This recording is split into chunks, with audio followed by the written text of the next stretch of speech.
So Israel is in a pickle. It appears that Benjamin Netanyahu's war cabinet has disbanded. He decided to disband the war cabinet. Now, this comes just days after some of the members of that cabinet chose to resign, and now he is disbanding it. I want to show you two different videos about how they talk about this, because one video in particular talks about it as though this is not a big deal. And the other one shows that there is some miscommunication happening now, because there are certain, I guess, rules. The IDF is used to taking communication from the war cabinet, and now they're not getting that communication. And I'm going to show you how this is messing things up for Netanyahu. But it is a sign for Israel, in my opinion, regardless of what this gentleman says here, that Becky Anderson is going to interview. Listen to this.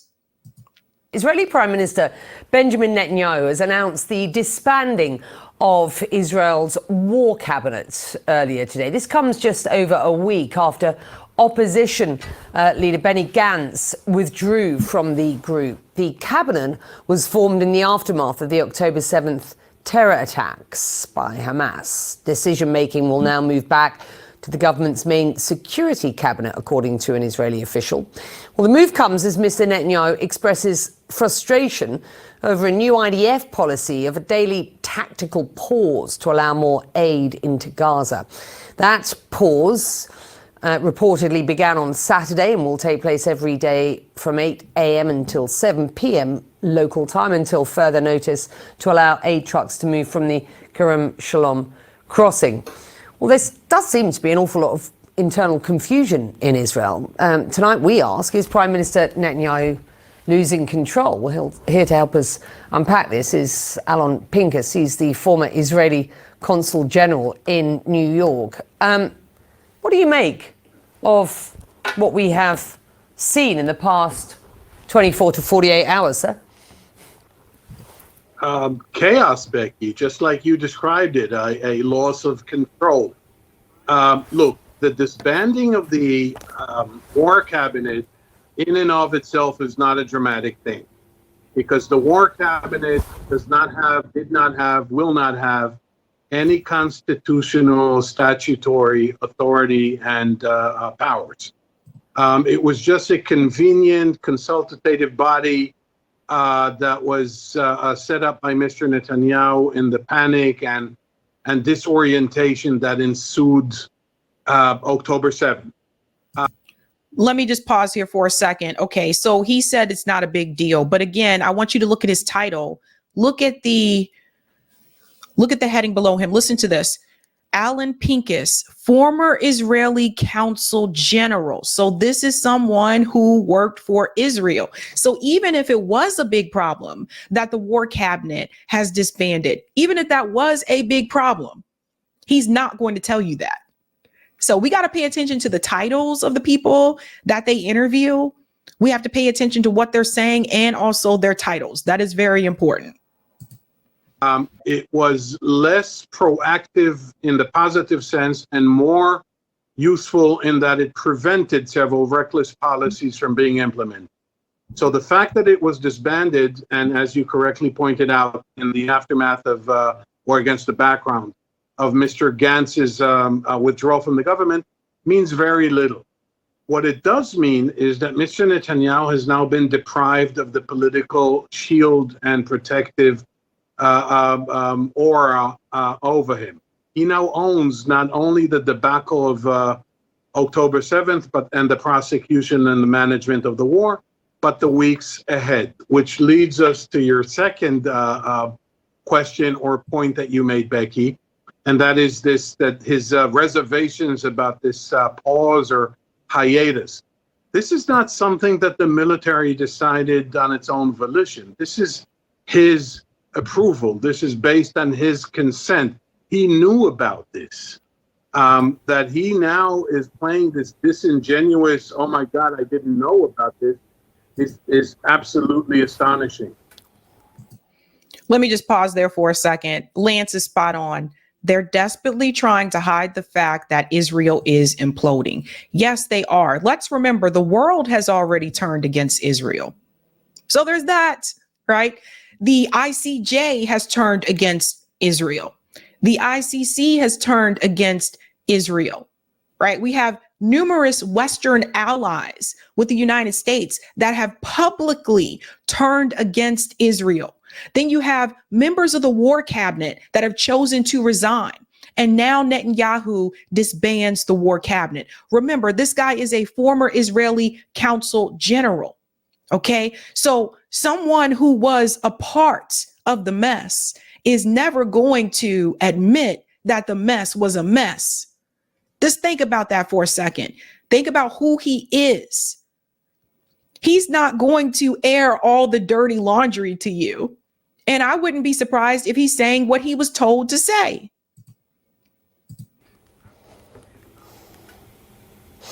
And there are those who suggest a similar sort of framing when Benjamin Netanyahu talks about the potential for a ceasefire, at least a temporary ceasefire in the first phase, and then a further permanent ceasefire, which is a proposal put on the table by the US president, calling it an Israeli proposal. There's real confusion as to whether Benjamin Netanyahu and those close to him have actually signed up for that. Again, is there some disingenuous sort of positioning going on the part of Netanyahu as far as that ceasefire proposal is concerned? Yeah, exactly that, Becky. I mean, it's it's unfortunate for me as an Israeli to admit to this, but this has been duplicitous and deceitful and mendacious. He basically rejected Israel's own offer, which sounds like George Orwell's 1984, but it's actually Mr. Netanyahu's 2024.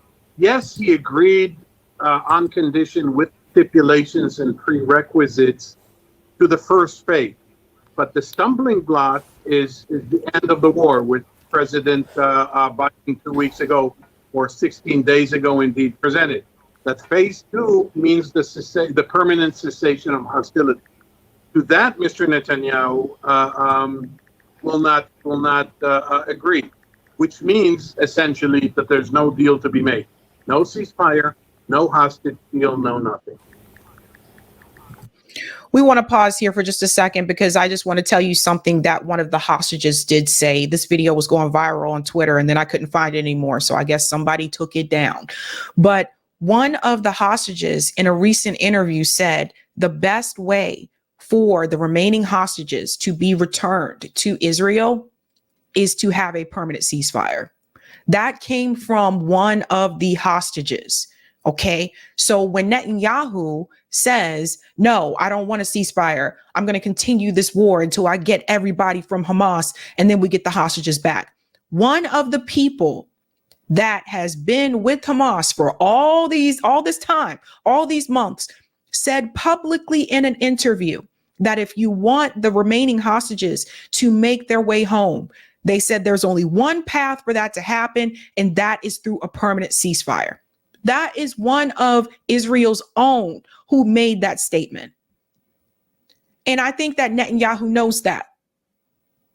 So then that tells you again, what is the ultimate goal? The goal is to destroy all of Gaza, all of the Palestinian people. And had it not been, let's think about the timeline.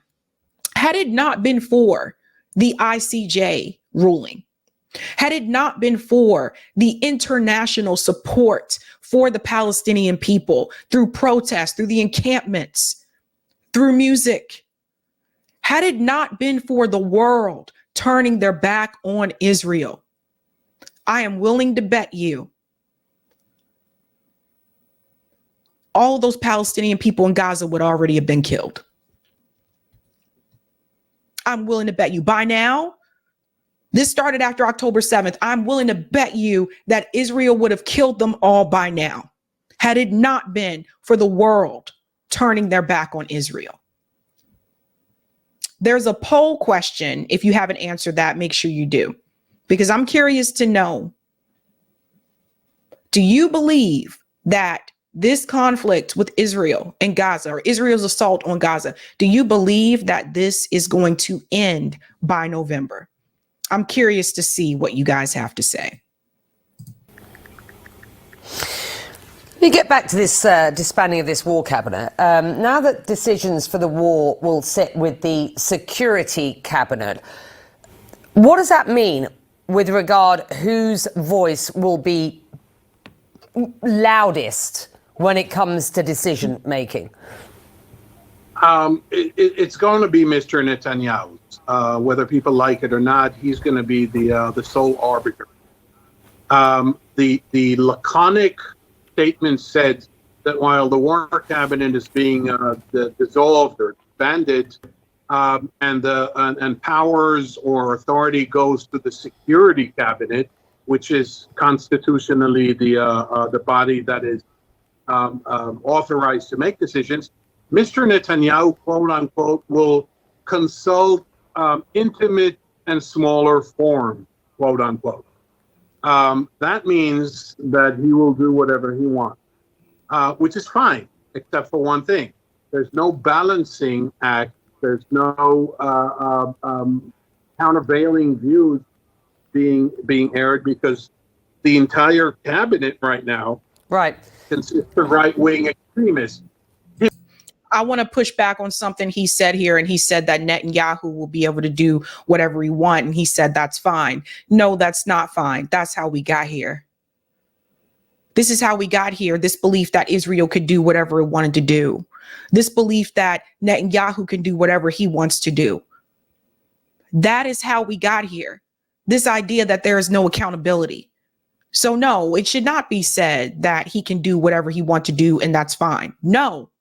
There has to be checks and balances. There are no checks and balances when it comes to Israel, right? So they wouldn't let this happen if it were Russia.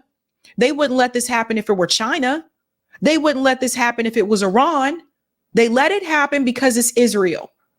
And because we have these organizations in the United States that control our politicians. They are bought. They are paid for. It's disgusting. And I wish more people would call it out like it is. This is why we continue to talk about the money. We continue to show you which politicians are in bed with the Israeli lobby, which politicians are in bed with Big Pharma, so that you understand why they're voting the way that they are on certain pieces of legislation. It is important for you to know that these politicians that are in bed with the Israeli lobby are never going to move in such a way that is going to give the Palestinian people some type of self-determination and some type of freedom. You need to know that the politicians that are in bed with Big Pharma are never going to move in any type of way that's going to give you any type of universal health care in this country. Meanwhile, our government continues to send billions of dollars to Israel so that everybody there can have health care. What sense does that make? We've sent so much money to the state of Israel to make sure that they have everything that they need, whether it's health care, whether it's education.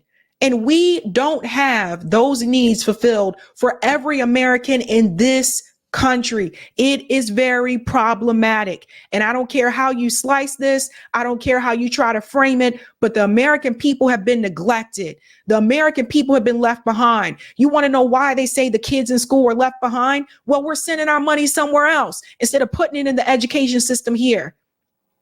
So you want to complain about these kids being left behind in the school system? Tell your representatives to stop sending our money to Israel so that they can have free education and quality education, from what I understand. That was an awkward place to stop this video. Sorry. Himself included, by the way. So, yet you say that that is a reality, whether one likes it or not. There is, let's be quite frank, no end in sight to his leadership, whether you like it or not. You reposted a piece from The Atlantic in which Hussein Ibish wrote, and I quote him here, "The grim reality is that the only people left in the world who seem to want the war to continue into the indefinite future are also the only ones who could stop it, the Hamas leaders and Netanyahu." You agree with that assessment, do you? I do, but that does not necessarily imply that Mr. Netanyahu can survive this. I happen to think he cannot and will not.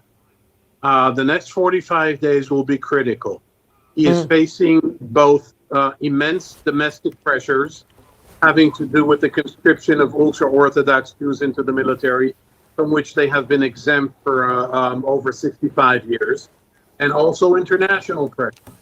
Now that his coalition has sprung to its extremist right-wing purified form, I don't think he can withstand this pressure. Okay, so he's saying that Netanyahu is under immense pressure. However, I do want to remind you, it doesn't matter if it's him or somebody else. So let's say they force Netanyahu to resign. They'll just insert another puppet into his place who will also do the same things that Benjamin Netanyahu is doing. It's not a one-person issue. Benjamin Netanyahu is not the sole problem. All right, there is a belief that has been the spread across Israel, where numbers of Israeli have this belief that the Palestinian people should not be there. You have to re-educate the people. You have to change the minds of the people, because that is a big part of the problem. You can insert all these different leaders, but if you are still focused and you're still grasping onto Zionism, nothing is going to change in Israel. So this is what I say, the same thing about politicians here in the United States. You can change the politicians, but if they're still going into the same corrupt party, they're not going to be that much better than their predecessors. Now, this clip here from Case Study QB, also focusing on the disbandment of the war cabinet. And I want you to see the difference between the way it's discussed here and the way it was discussed with the previous CNN host. Listen to this. This just in, Israel's prime minister is disbanding its war cabinet, which formed 5 days after the beginning of the war between Israel and Hamas. This just 1 week after opposition leader Benny Gantz left the body. In southern Gaza, Israel's military announced a, quote, tactical pause in fighting. It's designed to allow desperately needed aid into the region, but it does not mean an end to the fighting. The pause began on Saturday and will take place every day from 8 a.m. in the morning until 7 at night. So let me pause there. So this is the route here for humanitarian pauses, right? So they're having a pause from 8 a.m. to 7 p.m. to bring humanitarian aid in. However, did Netanyahu agree to that? Let's see. Further notice. CNN's Paula Hankus joins us live. She's near the Kerem Shalom crossing where the aid is standing by. So, Paula, tell us what you're seeing on the ground, and is this pause actually taking effect? So, Manu, we're actually inside the Kerem crossing now.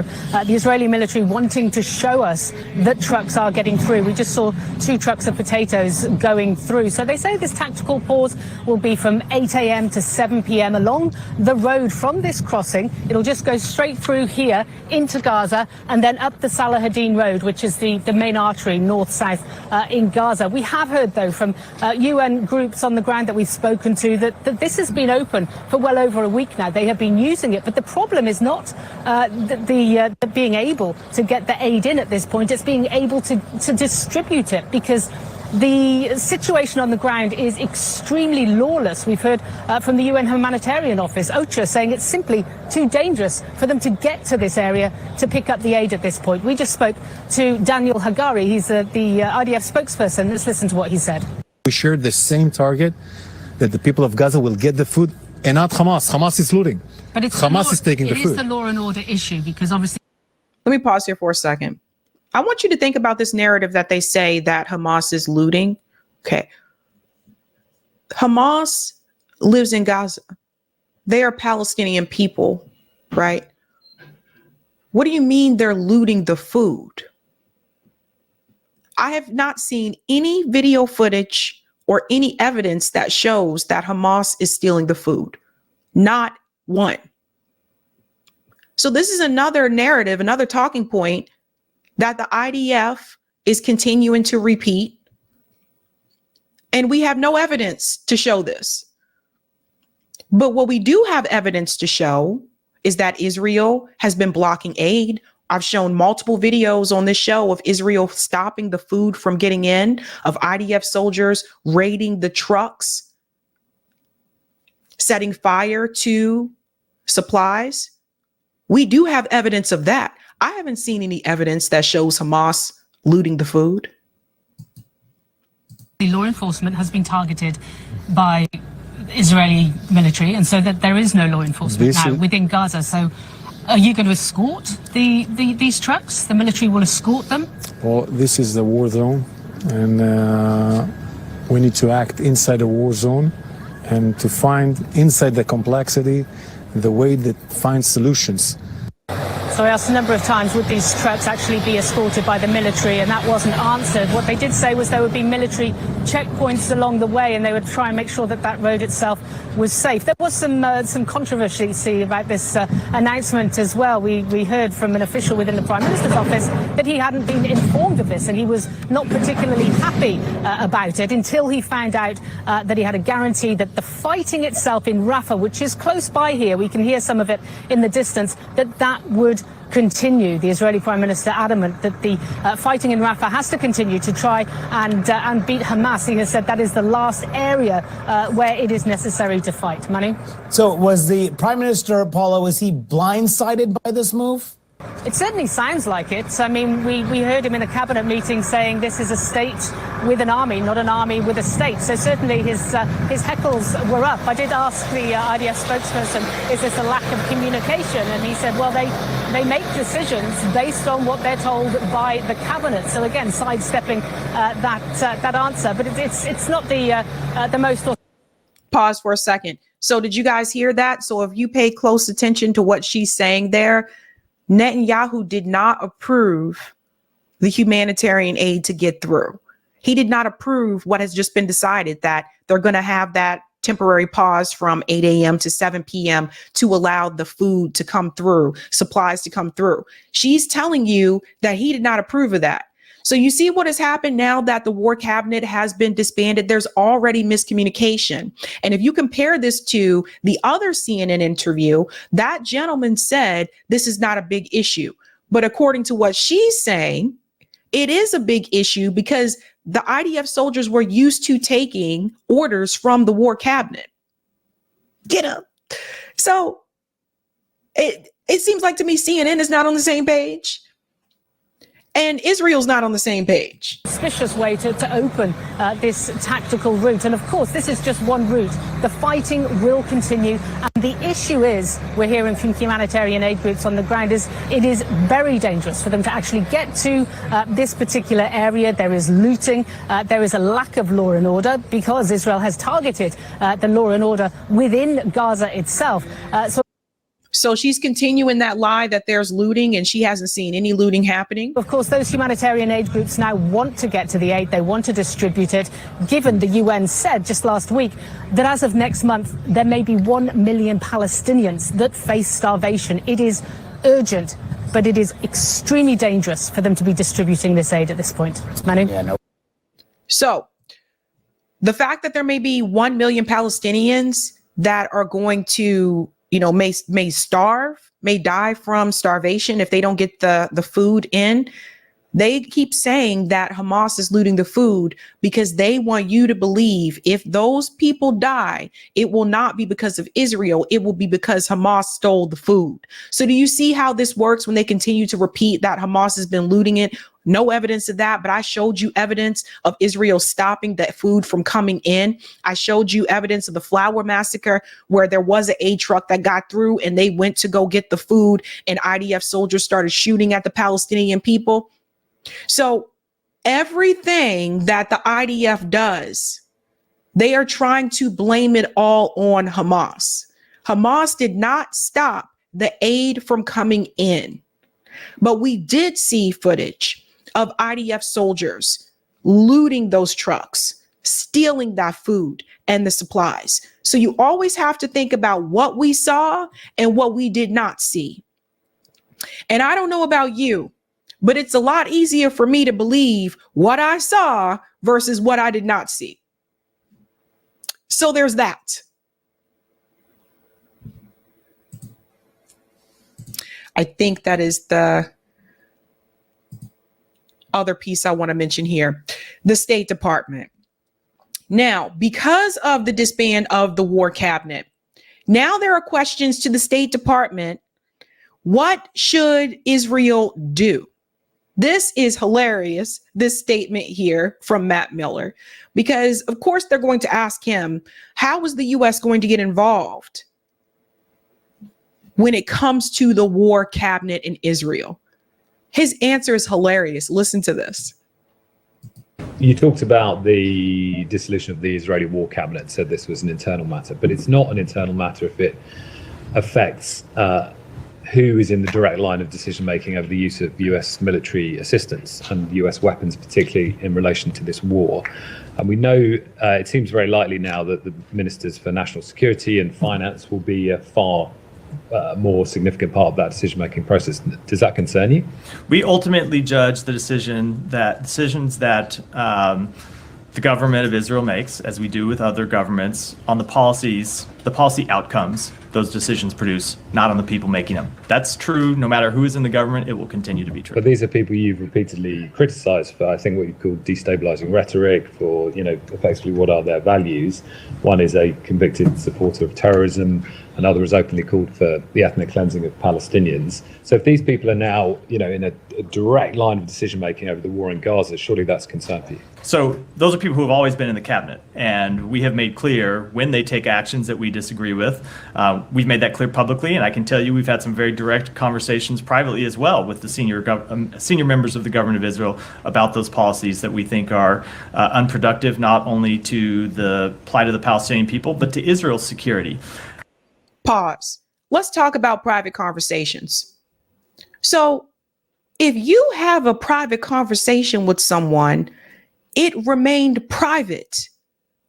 None of us can attest to a conversation that you had privately with another person. None of us can confirm that that conversation actually happened because we don't know, because we weren't there. Okay. So stop it, Matt. Stop telling people we had these conversations with them privately as well. I don't know that. I wasn't there. You weren't there. You don't know if these conversations happened or not. Okay. So the so-called private conversations, we have no evidence to prove took place.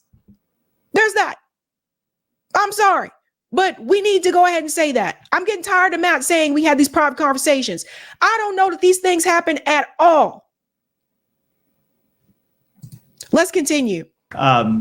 Ultimately, though, it is not for us to pass judgment on who ought to be in the government of Israel or who ought to not be in the government of Israel or into the cabinet. That's just not. Okay, we'll go back because this is funny. I'm sorry. This is the funny part.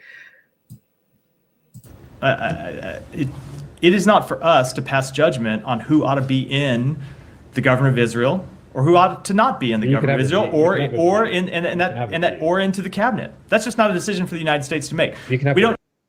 But you had no problem making those decisions before when it came to other countries. Listen to this, ladies and gentlemen. Are you hearing what he is saying? He is seriously sitting here trying to pretend like the United States government has never made decisions about leadership or administrations of other countries involving their government. He is seriously going to say this, okay? How many coups have you implemented? How many leaders have you overthrown? So it's hilarious to me because he kind of smirks as though it's a silly question. It's not a silly question because the US government is notorious for overthrowing leaders and for telling other countries who they can have in charge and not. What about Gaddafi? What about Lumumba? What about Saddam Hussein? You don't have to agree with these political leaders. You ain't got to be on their team. But for him to pretend like this is not typical for the US to do, it's just hilarious. It's absolutely hilarious. Matt Miller's face, every time I see this guy stand up in front of this podium, he reminds me of like a Disney cartoon villain, right? Like, I feel like I can picture him if he was a cartoon character. He would be the Disney villain. I can see it all in his face. No, hold on. We don't decide who is in the cabinet of any other country. That is a decision for the people of Israel to make. Ultimately, what our job is to interact with whatever government they choose and make clear what we think the policies they should pursue that are in their best interest and the best interest of the region. And we're going to do that whoever is in the government. Now, that said, He said, we don't decide about who the leaders are going to be in any government, in any country. That is a blatant lie. FM says Panama, Haiti, DRC, Ecuador, etc. Someone mentioned earlier, Mississippi said, what about Haiti? Exactly. Give me a break. A lot of these leaders have been installed in other countries by the US government. He is so full of it. Now, Bibi Netanyahu is angry. It's not just about his war cabinet being disbanded, which he decided to do himself, but he also had some messages for us. He has a message for the US government. Listen to what he says here. This is him openly attacking the Biden administration. Wait for it, fam. When Secretary Blinken was recently here in Israel, we had a candid conversation. I said I deeply appreciated the support the U.S. has given Israel from the beginning of the war. But I also said something else. I said it's inconceivable that in the past few months, the administration has been withholding weapons and ammunition to Israel. Israel, America's closest ally, fighting for its life, fighting against Iran and our other common enemies. Secretary Blinken assured me that the administration is working day and night to remove these bottlenecks. I certainly hope that's the case. It should be the case. During World War II, Churchill told the United States, give us the tools, we'll do the job. And I say, give us the tools and we'll finish the job a lot faster. When Secretary Blinken was recently here in Israel, we had a candid conversation. I said I deeply appreciated the support the U.S. has given Israel from the beginning of the war. But I also said something else. I said it's inconceivable that in the past few months, the administration has been withholding weapons and ammunition to Israel. Two things. Remember what we said about these private conversations that we are not present for and we don't know if they took place. Again, private conversation. I don't know if that conversation happened or not. We don't even know if Netanyahu actually said this to Antony Blinken, not to make excuses for either one of them. But again, we were not privy to that conversation. Two, I thought it was interesting when he said inconceivable. It's inconceivable. Couple more things. Israel, America's closest ally, fighting for its life, fighting against Iran and our other common enemies. Secretary Blinken assured me that the administration is working day and night to remove these bottlenecks. Blinken lied to you.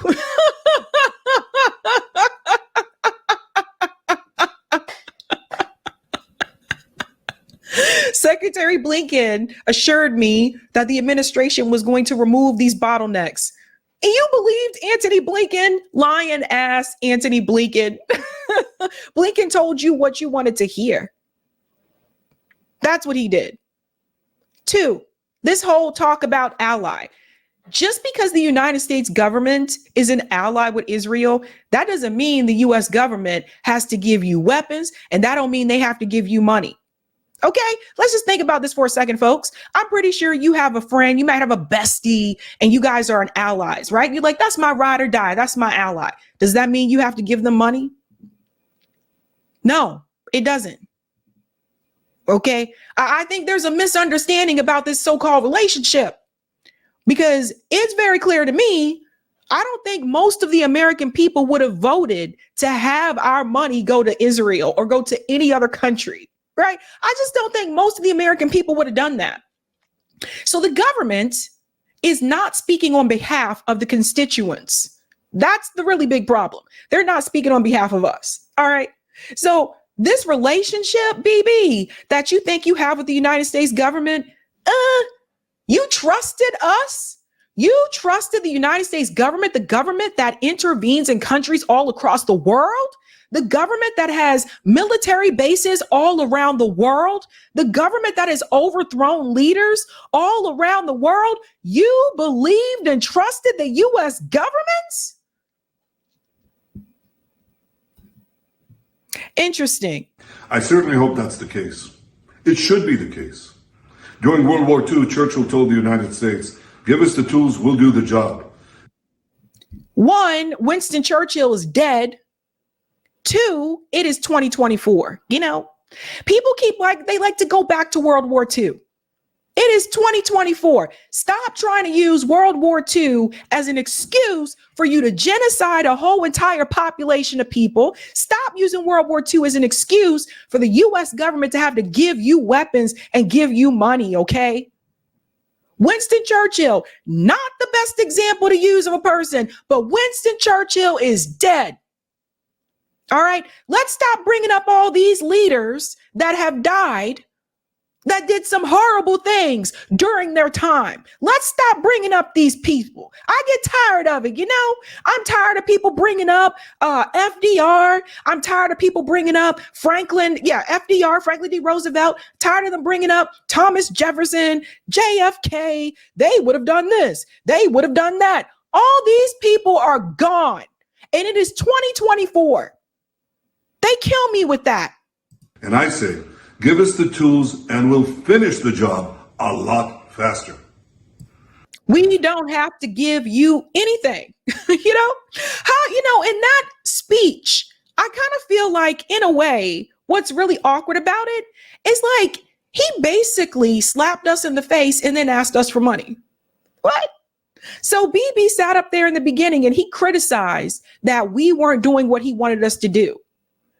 He just knocked us out in the face and then at the end asked us for money. Give me the tools that I need to finish the job. What? We don't have to give you anything. This is why you have to be able to take care of your own people, your own country. You should never, and this would never happen had it not been for imperialism. Had it not been for imperialism, countries wouldn't have had to rely on Western countries to help them out, to back them up, to give them some type of financial support. Had it not been for imperialism, this would have never happened. That's how we got here. But you have been riding on our backs for a long damn time. You have all the tools that you need, in my opinion. You have an Iron Dome. You have a lot of money. You got free education. You have free healthcare. You got everything that you need to take care of yourself. And as far as I'm concerned, we don't owe you anything. We ain't got to give you nothing. Nothing. Period. And the atrocities that happened to Jewish people, yes, it's wrong. It's devastating. It's disgusting. However, it did not happen in the United States. Now, I keep seeing Netanyahu and all these other politicians blaming the U.S. government, pleading to the U.S. government, you have a duty to do. You're our ally. You owe us. How do we owe you when we give you $3.8 billion every year? I don't see you making this speech to Germany.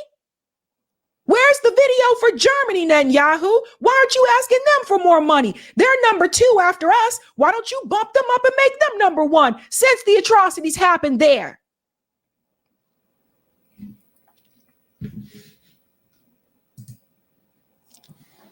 Maybe people need to put more pressure on Germany instead of the United States government.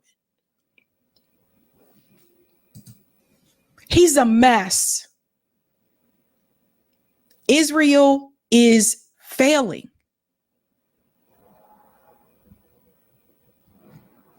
Let's go to some of the comments here. Tia said, so it is his job to try to downplay the dumpster fire. There you go. Lance says, you can't maintain a country without the consent of the rest of the world, and they've lost that. That's a big one. The Oracle, the ongoing and consistent framing of Israel's efforts as genocidal in conjunction with all the footage coming out of Gaza has uncloaked Israel.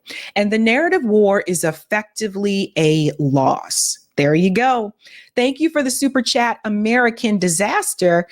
In dual, isn't it real citizenship and foreign lobby? Thank you for the super chat, Green Coalition. The state of affairs was purposefully manufactured. That is why the representatives show no empathy. It's what they wanted. pure evil. We must eventually physically stop the perpetrators. Thank you for the super chat. Sparky, U.S. funds Israel's free healthcare too. That's right. I told you guys. I've been telling you. Jamie says Israel has free healthcare and Americans have to pay. Yes, sir. Or ma'am. I'm not sure if Jamie's a guy or girl, but yes. The Oracle says the persistence of South Africa, the judgments of the ICC and the ICJ, and the student-led protests have proven to be the convergence of forces that Israel can't overcome. It's a lot, right? Thank you, Sparky. Netanyahu's actually the nice moderate in his group. His replacement is likely to be even more vicious, if you can believe that. And thank you for this as well. Love you, Sabby. You're the bestest girl ever. Thank you. That is so sweet. Leroy says he's the Disney villain who tries to get you to think he's a good guy. I could see that. Matt Miller being that Disney villain. Thank you, Nuber. Our damn tax money. I think you mean it's our damn tax money. We are entitled to know. We are. Thank you, Curtis. Matt looks like a young Peter Cushing, Dracula. Ooh. And thank you, Ninja. Churchill was responsible for a genocide of India because he caused the Bengal famine in World War II. F. Churchill. Right. Like, let's stop bringing up these people, okay? You know, what are we applauding them for? Let me get the comments on Rockfin, Eric.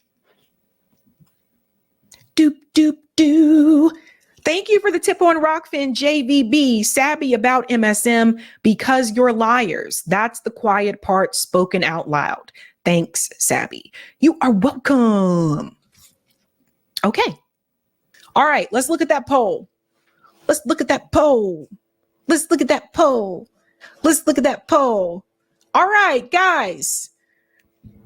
Do you believe Israel and Gaza conflict will end before election day? We have 1,648 votes. 10% of you said yes. 72% said no. Holy smokes. And 18% of you said, I honestly don't know. Okay, that is interesting. Interesting. Not as close as I thought it would be. Not as close as I thought it would be.